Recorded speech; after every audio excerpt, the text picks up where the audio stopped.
안녕하세요. 오늘은 9월 6일이죠. 수요일입니다. 루카복음 4장 38절에서 44절입니다. 오늘 복음에서는 병의 의미를 한번 나눠보고자 해요. 병의 의미. 40절에 사람들이 갖가지 질병을 앓는 이들을 있는 대로 모두 예수님께 데리고 왔다 하는 말에서 감동을 받는데요. 건강이라고 하는 것은 사람에게 살아가는 힘이죠. 그리고 그 자체로 신뢰심을 느끼게 합니다. 그래서 몸이 건강하면 마음도 건강해질 수 당연히 있는 것이죠. 그래서 건강하게 사는 사람은 세상을 이렇게 살아갈 수 있고 또 용기를 가질 수도 있고 또 지배력도 생기는 것은 분명합니다. 하지만 반대로 병은 너무 허약함, 무능함을 보여주고 뭘 할 수가 없지 않습니까? 하고 싶어도 또 방해하는 거고 결국 고통이라고 하는 것이 또 나를 엄습하기 때문에 기쁨이라든가 맛 같은 거를 단절시키죠. 하지만 좀 더 광의적인 의미에서 병에 긍정적인 요소는 없을까 하고 찾아본다면 병이라고 하는 것은 우리를 이웃들에게 다가가도록 해요. 평소에 못 만났는데 병을 통해서 많은 분들이 기도를 해주고 또 찾아오기도 하죠. 그래서 제가 너무 좋아하는 서봉세 질베르토 신부님께서는 폐암으로 돌아가셔서 제가 이제 그때 학교에 있었기 때문에 책임자이기 때문에 방학 때도 신부님을 자주 병원에 갔는데 유명한 말씀을 많이 남겼어요. 건강할 때는 아픈 사람들이 많이 오더니 내가 아프니까 건강한 사람들이 많이 오는구나. 그런 점에서 이 부부간의 관계도 한 번이 아프면 소원했던 관계가 또 만남의 관계로 되지 않습니까? 이처럼 서로 가까워지는 시기가 되기도 합니다. 또 우리말에 중병에 또 김병에 효자 없다는 말도 있는 것처럼 또 안타까운 말도 있죠. 어쨌거나 그 사람들은요 이렇게 중병이건 김병이건 하느님과 가깝게 되는 시간이기도 합니다. 하느님을 더 가깝게 만나는 그런 시간이기도 하죠.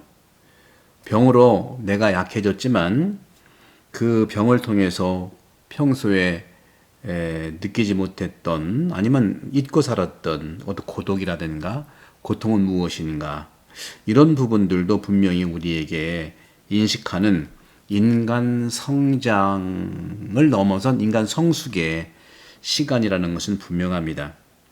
그러므로 이 병이라고 하는 것은 그리스도 안에서 휴식과 안식, 그렇죠? 그리고 기도, 이런 것을 살도록 우리를 초대해 주는 부분에서 우리가 의미가 있다고 생각하는 것이죠. 하지만 건강해야 됩니다. 당연한 것이죠. 또 건강할 때 이런 모습들을 우리가 느낀다면 더욱더 은혜롭겠죠. 따라서 우리는 주님 안에서의 쉼과 기도가 우리의 병을 분명히 치유하도록 도와주고 삶의 의미를 분명히 긍정적으로 깨닫게 하면서 영적으로 치유케 하는 것은 분명합니다. 40절에 보게 되면 예수님께서 한 사람 한 사람에게 손을 얹으시며 그들을 고쳐주셨다 하는 기록이 있는데 저도 주일에 우리 할머니들이 또 아픈 분들이 안수받기를 청할 때 한 분 한 분 정성스럽게 기도를 하면 그분들도 맑은 마음으로 또 행복해 하시죠. 오늘 주님께서 베드로의 장모, 시몬의 장모가 심한 열에 시달렸을 때 사람들이 그 장모를 위해서 예수님께 청하는 거죠. 여러분도 구역이나 반에서 아플 때 봉송체를 청하십시오. 찾아가서 열심히 기도할 것입니다. 결국은 우리 가톨릭에서 하는 모든 성사는 이렇게 복음에서 우리에게 제시하는 것을 그대로 살아가는 것이죠.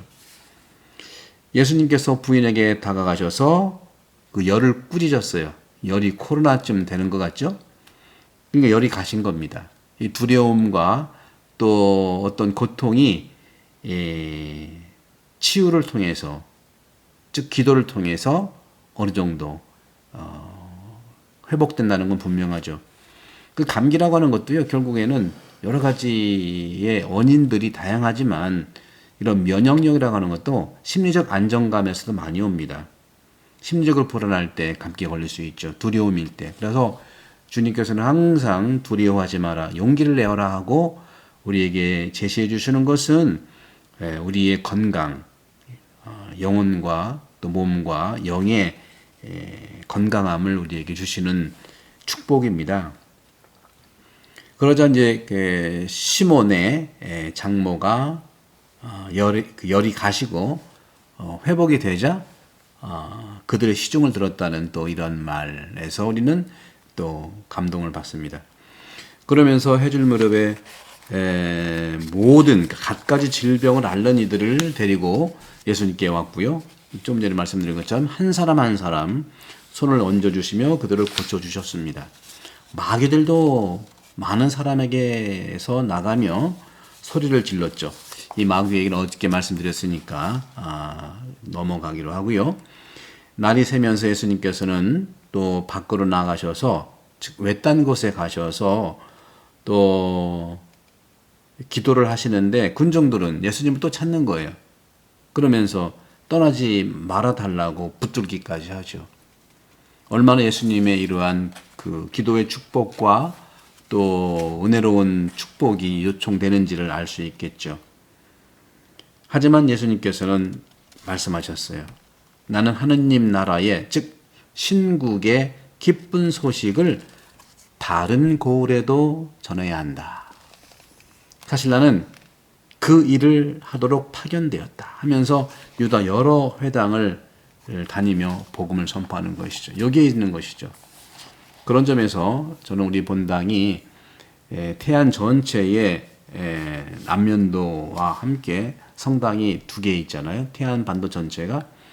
그 태안 지역의 모든 이 그리스도 신자들이 있는 이 지역에 참으로 기도와 치유의 은혜가 가득하도록 최선을 다하고자 합니다. 그런 점에서 이 성당은 기도 치유 공간이 되어야 되고요. 기도 치유 공간의 가장 중심이 되는 것은 바로 말씀입니다.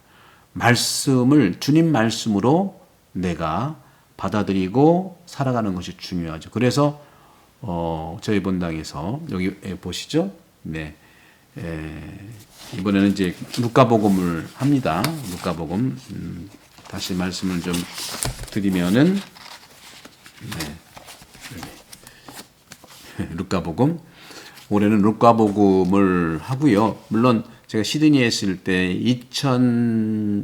2022년도죠. 2022년도에는 전반기에 마르코 복음이고 또 후반기에 이제 요한복음과 또 올해까지 요한복음이었는데, 또 이 시간부터는 또 루카복음으로 치유의 말씀과 구원의 말씀을 접할 겁니다.